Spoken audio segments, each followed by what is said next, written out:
Hello. It's 4:20. Let's get high.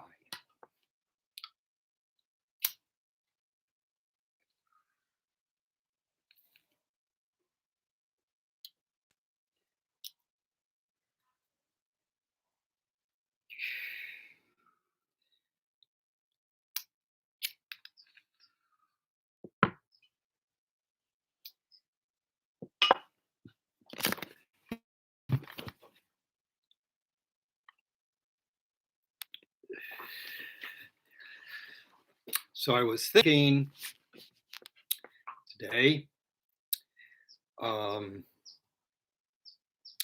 what was I thinking today? Yes. Uh, I just reading my new book on air, Zohar Beyond the Black Hole. So I decided I'm going to also read my next book, or the book just that I'm making issuing of it. So the two books look very similar because the first book, Sex: A Metaphor to History, is about time, and Zohar Beyond the Black Hole is about space. And so I decided to read that one too. Oh my.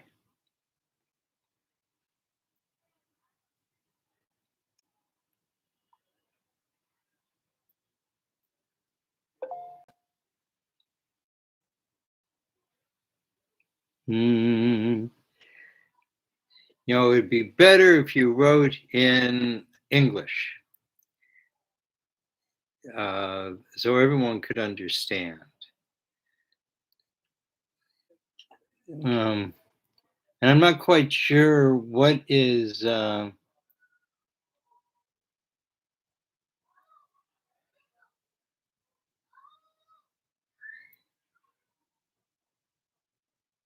don't know. I don't really understand. Give me a parish in English. Anyways, I read that book and decided to read. The other book. I kind of like reading my book. Good for me to review things that I've read. And but the thing is that I really started this channel so that people could ask me questions. And so I think I'm going to read, not as much. Maybe I'll read for 10 or 15 minutes, and then, then maybe I could take some questions. And also, you know, um, I have this book promoter, thank God. And she tells me there's something like, if it was 1,000 or 5,000 books printed every day. So it's very hard to get known out there. There's two ways to destroy, freedom of speech, and one is not to let anyone talk, and the other one is to let everyone talk. And when you let everyone talk, no one can hear anybody. And it's sort of where we're at now. And so even if you have something really important to say that's different and new, it's very difficult to get it out there. So I'm asking for those who follow my work to help me with this effort. I don't think there's any, people have, I'm not a kind of person I don't do like, social networking. I don't like to keep lists of people. I'm just ornery in that way. So people who do social networking, I would really appreciate if you would, certainly first buy my book and review my book and talk about my book on social, you know, different social platforms. Because, I think what gives a person credence more than their own work or their own, proclamation about, what they think is when it finds approval in other people's eyes. Then that's something that, that's pretty cool. And other people take that, yeah, that's why they have like these reviews and stuff because before people want to read a book and invest all the time into reading the book, uh, they want to know if it's going to be worthwhile. And even though, and it's one of the things I don't understand, I generally get pretty good reviews on my books, and but they always seem to focus on the two or three reviews which are negative reviews and put those at the very head, even though they were from a long time ago. And there are people out there who are just haters. People, and this comes from, that's why, it says that the Jewish people who lived in Israel 2,000 years ago, why the temple was destroyed and the people thrown out is because we hated each other for no reason. And you find that a lot on the internet, that because people have anonymity and you can't find out who they people just say the most horrible things. I mean, just to hurt people. And if they can. It's a very sort of cowardice thing to do. It's like I don't know. It's like shooting someone from a long distance away, or saying bad things about people. These are all things that are very kind of destructive things in our society and in any society at any time. But in our time, everything is magnified. And my books about time and space really explore these concepts in a different way of understanding. Because see, one of the problems in our uh, understanding of reality is is time and space. Till today, they always have these ideas in science, new ideas of what reality really might be. So today it could be a donut. There's a thing called the Mobius strip, where you take a strip of paper and give it a half turn, and you can write on both sides at the same time. And it's one of the things that Einstein used to try to express this idea that of a one-sided world. And but for all the hundreds of years, really thousands of years, people have been talking about this. Certainly, science, uh, all they have is a bunch of theories. But and religion is just as bad because they have dogma, and neither of them kind of strike at the truth as to really what is reality. What are these things? I mean, if we can't explain them and understand them in a simple way, then our understanding is incomplete. One of the beauties of Einstein's famous formula, E equals mc squared, that energy equals mass, the mass of the object, uh, uh, times the speed of light squared, which is very fast. The speed of light, 186,000 miles a second, and you square that, and then whatever amount of mass you have, if you have a gram of mass, then that's how much energy is inside of that. And if one were able to divide those atoms, then all that energy would be released. And that's what they did. And that's what made the atomic bomb, because they knew how to, this is what, his formula predicted, and they used it for harm. And even worse than dropping the atomic bomb is we dropped two of them. And when asked why they dropped the second one, the answer was basically so no one would think we were kidding. I was born just before that, after the end of the Second World War in Europe and before the end of the Second World War in the Pacific.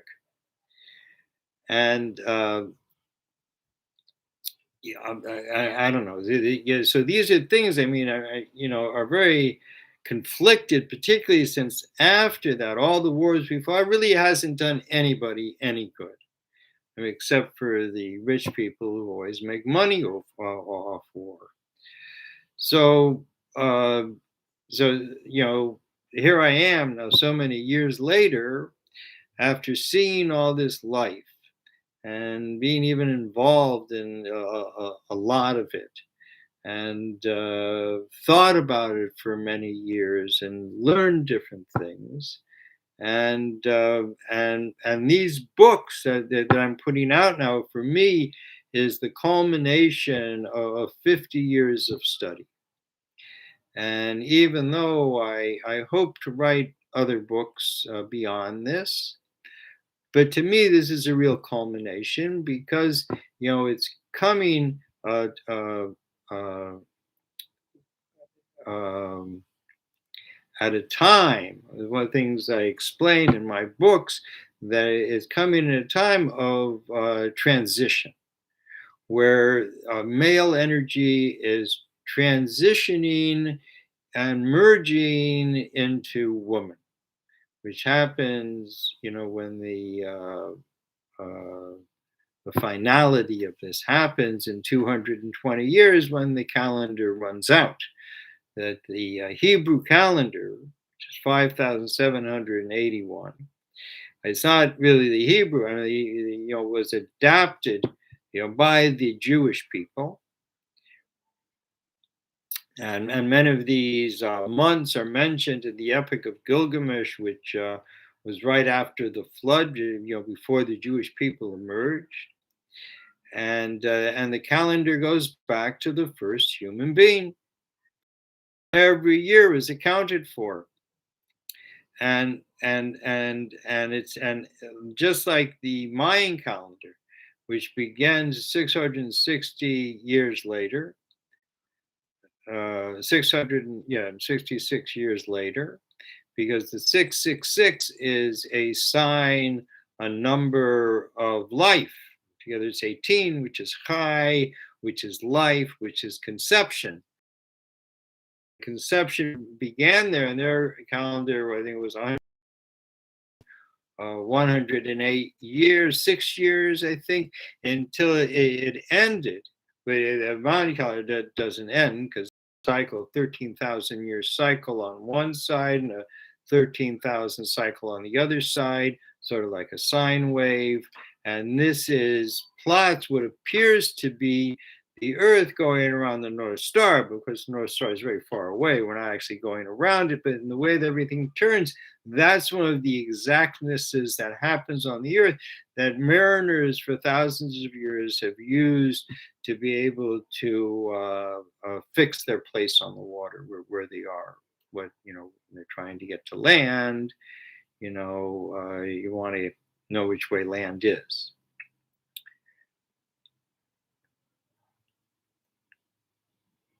And I forget what I was saying all of this. But anyways, yes, about the calendars, and so the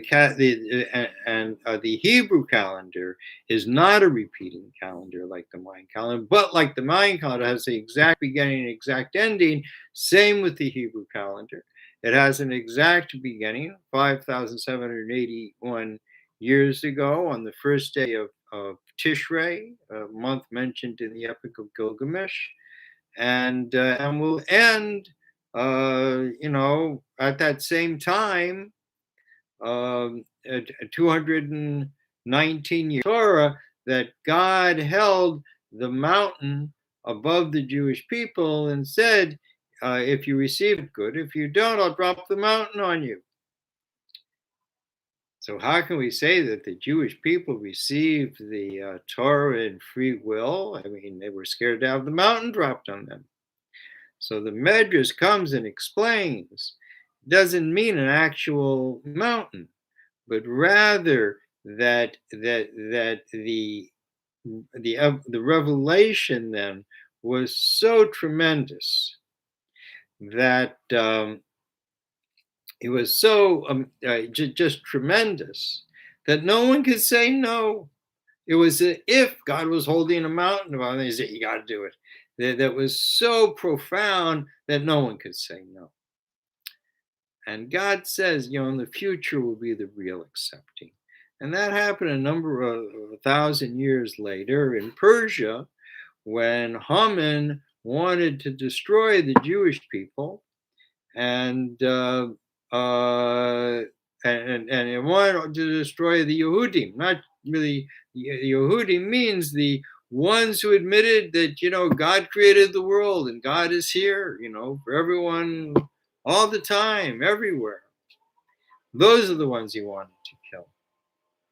And it's a whole story called Megillah Esther, the Scroll of Esther, and how we won. And the interesting thing about this book and about the word Esther comes the word Hester, which means hidden, because the light was hidden. And we see that this is the only other 24 books of prophecy and 5 scrolls, and they're all and all of them are prophecy, 24 books and the 5 scrolls. And the book of Esther is the only book where God's name or God's, can say existence, presence is never mentioned. Nowhere. Why is that?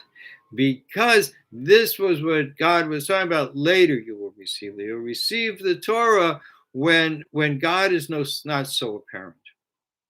When it really takes that trust in one's heart, that I know that there is God, and whatever God is dishing out to me, I'll take it. And in the story of Esther, people, they fasted and they prayed, but in the end, they were ready to accept whatever God gave to them, and God gave to the Jewish people a miracle, and as a result, then we were saved. And everything is about not every, but so much of the weave of life that we find ourselves in has to do with the 6,000-year calendar, which God uses to perfect man, not woman, but man. And we're getting towards the end of that time. And so it's extremely important that people, um, uh, wake up to the fact that time is not a line. It is not this kind of incremental thing that goes on forever. Neither is space. Time and space are limited by the Creator. Space is limited in the way that we were engraved out of the Or Ein Sof, the light without end, meaning that this was, the revelation of all God's like attributes. In our creation, everything's 10. But in the great light, it's infinite. And we're engraved into that. And the reason is because God wants to be known on the lowest level of creation. And that is us. And so so God wanted limitations. Limitations are time and space. But the line going out to infinity is not true. That the truth is that time is not a line, and time is not a circle, that time is a spiral. And we are at the conclusion of the spiral, and that's why things move very fast, but nothing really happens, nothing really changes. Because we're focusing in, we're funneling down to the very sort of essence of life. And what is the essence of life? What is the goal of life? Is to fulfill the desire of the Creator to be known in love. So when the creation was first made and created the first angel, Michael, and from Michael created all the other angels, and the angels cried out, God, we know you. We know you were there.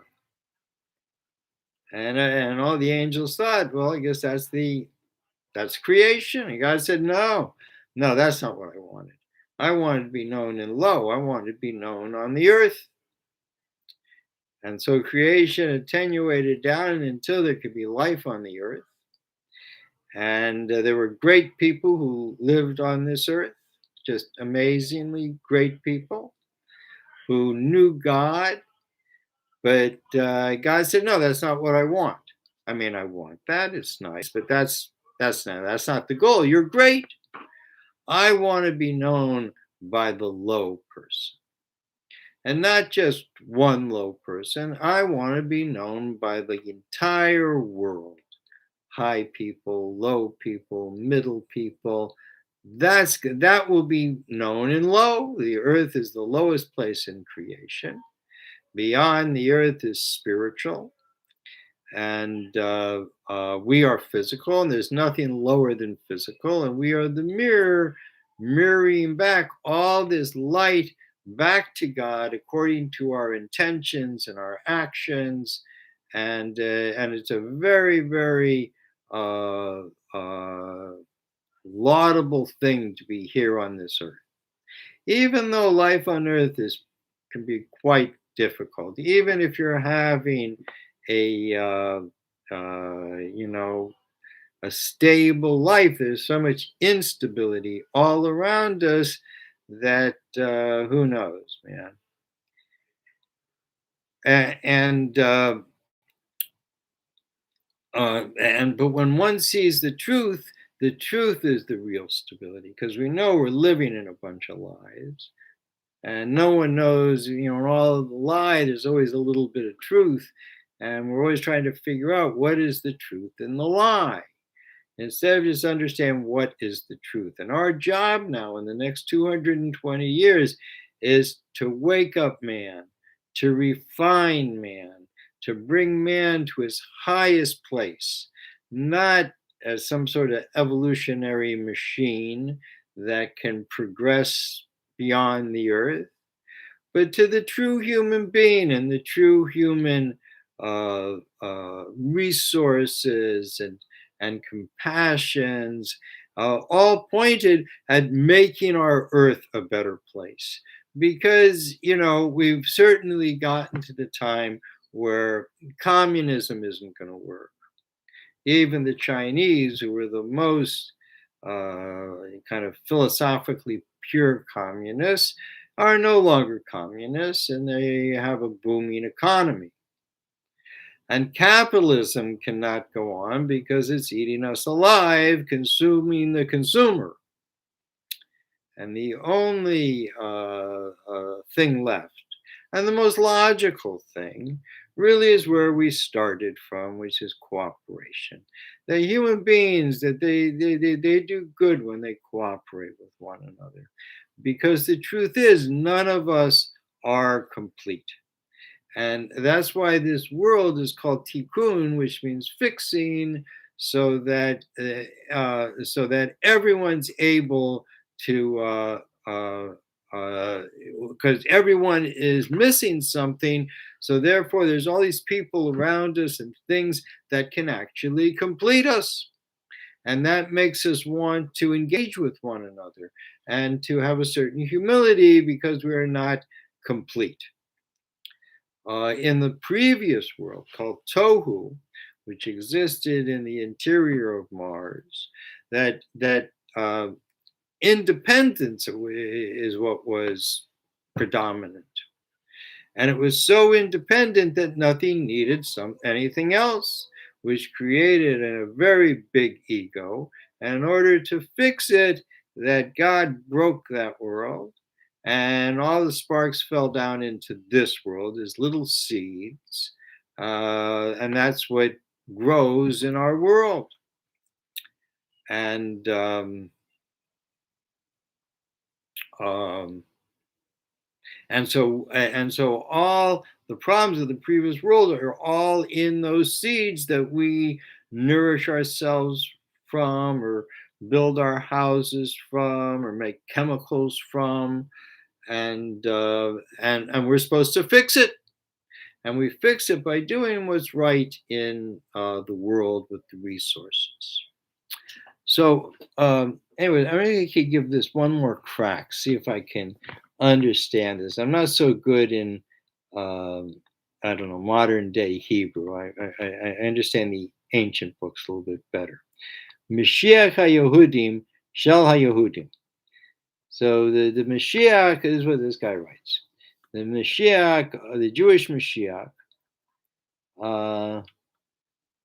Ha'anik Lenoach Sod Yehuda. Anik is to copy uh, from the uh, from the secret, the foundation of Yehudi Bilvad. Ish haaretz, a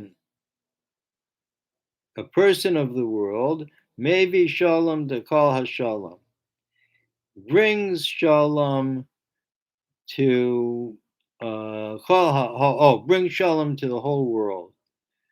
Nasen shizef. I don't know what shizef is. The Noah. I assume it's something good. Call hasha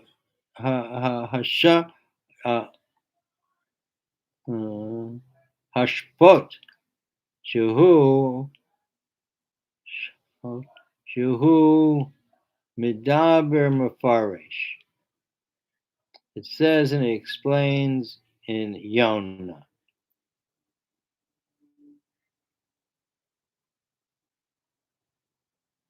I have no idea. Sorry, man. I have no idea. But anyways, thanks for watching. So next week I'm going to start reading my book Sex: A Metaphor to History, which I'm very proud of, and it's coming out together with my new book because I'm going to reissue it, called Zohar Beyond the Black Hole. So be sure and get them. And please go to my my website called dovidhouse.com, and there are my books there and my tarot cards, and I just updated my media page, so be sure and check it out. All right, thank you so much for watching. Bye bye.